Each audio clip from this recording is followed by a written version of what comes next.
Olá, vamos direto ao ponto hoje, mergulhando em Juízes capítulo 18. É aquele período bem marcado pela frase "naqueles dias não havia rei em Israel", sabe? Uma deixa que, bom, geralmente sinaliza tempos de desordem, né? Cada um fazendo o que bem entende. E é nesse cenário que a tribo de Dan está buscando um lugar para chamar de seu. A história começa com 5 espiões danitas, guerreiros, enviados para explorar a terra. Logo de cara, eles chegam nas montanhas de Efraim e encontram a casa de um homem chamado Mica. E lá, perto da casa dele, eles ouvem uma voz familiar. Reconhecem a voz de um jovem levita. E fica aquela pergunta: o que um levita está fazendo ali, né, nessa situação? Eles o questionam diretamente. E a resposta, olha, é surpreendente. Ele diz que foi contratado por Mica, contratado para ser o sacerdote pessoal da casa. Exato. E isso já acende um alerta, né? Um levita atuando como sacerdote particular, fora do sistema oficial do tabernáculo, que na época ficava em Siló. É um indício muito forte da fragmentação, da confusão religiosa que marcava esse período sem rei. Pois é. E os danitas, percebendo ali a situação, eles pedem para o levita consultar a Deus sobre a missão deles. E ele usa os objetos do Mica para isso, né? E responde: vão em paz, sua jornada tem aprovação do Senhor. Mas assim, que tipo de consulta é essa, né? Feita sob encomenda com esses objetos. Então, a confiança que eles depositam nisso é notável. É quase como se a aprovação divina pudesse ser, tipo assim, comprada ou garantida por um ritual privado, sabe? Com objetos de adoração de origem duvidosa. Mostra uma visão bem pragmática, talvez até distorcida da religião. Com certeza. Bom, seguindo viagem, os espiões chegam a Laís. E o que eles encontram? Um povo vivendo de forma bem tranquila, próspera, mas, e isso é crucial, isolado. O texto diz que eram semelhantes aos sidônios. O que isso sugere pra gente? Olha, provavelmente indica uma cultura pacífica, talvez mais focada no comércio, como os vizinhos fenícios lá ao norte, mas sem alianças militares fortes, despreparados para um ataque. Eles viviam tipo numa bolha de segurança, né? E isso se provou fatal para eles. Sim. O relatório dos espiões de volta para a tribo é puro entusiasmo. A terra é ótima e o povo é fácil de conquistar. A ordem é clara: não hesitem, subam e tomem posse. E lá vão eles, 600 danitas armados, partindo de Zorá e Estal. E adivinha onde eles param no caminho? Na casa do Mica de novo. Exatamente. De volta à casa de Mica. E os 5 espiões originais lembram aos outros sobre os ídolos. Olha, vocês sabem que ali tem um éfode, né? Aquela veste sacerdotal. Tem deuses domésticos, imagens, ídolos. Vocês sabem o que fazer. E eles entram e pegam tudo. A imagem esculpida, o éfode, os deuses domésticos, um ídolo fundido.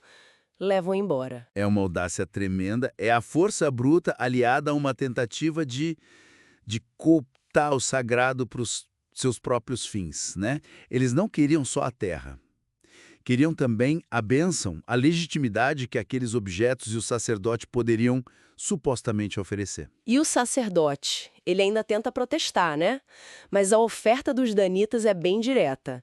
Fique quieto, venha conosco, seja nosso pai e sacerdote. É melhor servir a uma tribo inteira do que a um homem só, não acha? E o texto ainda diz que o coração dele se alegrou com a proposta. Chocante, né? Mas revela muito sobre ele e sobre a época. A lealdade do sacerdote era bem flexível, digamos. A oferta de mais status, talvez mais segurança numa tribo inteira, falou mais alto que qualquer princípio ou compromisso anterior com Mica. Uma questão de oportunidade, né? Com certeza. E o Mica, claro, fica desesperado. Ele junta os vizinhos e vai atrás dos danitas. Mas os danitas em maior número, armados, são rápidos na intimidação. Ameaçam mesmo, olha, é melhor não discutir, senão alguém pode se machucar feio aqui. Basicamente isso. E Mica, vendo que não tinha chance, recua, volta para casa desolado. E o lamento dele é triste. Ele diz: vocês levaram os deuses que eu fiz e o meu sacerdote. O que mais eu tenho? É, A impotência do Mika é palpável, e essa frase dele mostra o quão central era aquela religião particular, sincrética para ele, mesmo estando fora dos padrões da lei mosaica, para ele era tudo. Era o que dava sentido, talvez segurança para ele. Exato. Aí, com os ídolos e o sacerdote a reboque, os danitas continuam até Laís. Chegam lá e atacam aquele povo pacífico, desavisado, matam os habitantes, queimam a cidade e a reconstroem chamando-a de Dan. Missão cumprida, do jeito deles. Uma conquista brutal, né? Justificada internamente pela necessidade de terra e por aquela aprovação divina obtida de forma tão questionável. O isolamento de Laís, a falta de preparo, foi a sentença deles. E para fechar a história, eles estabelecem os ídolos roubados na nova cidade de Dan. E o texto ainda acrescenta um detalhe assim impressionante. Jonatas, neto de ninguém menos que Moisés, ele e os descendentes deles se tornaram os sacerdotes desse culto idólatra em Dan. E esse santuário rival funcionou por todo o tempo em que o tabernáculo, o centro oficial de adoração, esteve em Silô. E esse é talvez o ponto mais crítico de toda a narrativa. Um descendente direto de Moisés, liderando um centro de adoração rival, com ídolos roubados, isso escancara a profundidade da desordem religiosa e social daquele tempo. É um contraste direto com a adoração centralizada, ordenada, que Deus tinha estabelecido e que deveria acontecer em Silo. Mostra o caos. Então, o que fica dessa análise toda de Juízes 18? A gente vê uma tribo buscando seu espaço, seu lar, e para isso recorre à espionagem, a uma consulta religiosa bem duvidosa, ao roubo, à coerção, à violência extrema. Tudo para conquistar seu território e ainda por cima estabelecer seu próprio sistema de adoração, totalmente irregular. Pois é. Fica a reflexão, né? Até que ponto a busca por identidade, por segurança, por um lugar ao sol, pode levar um grupo a distorcer valores, a justificar atos que são eticamente, moralmente muito questionáveis.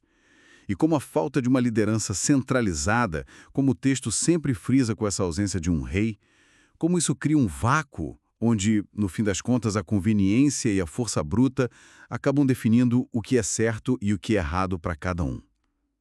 É algo para se pensar.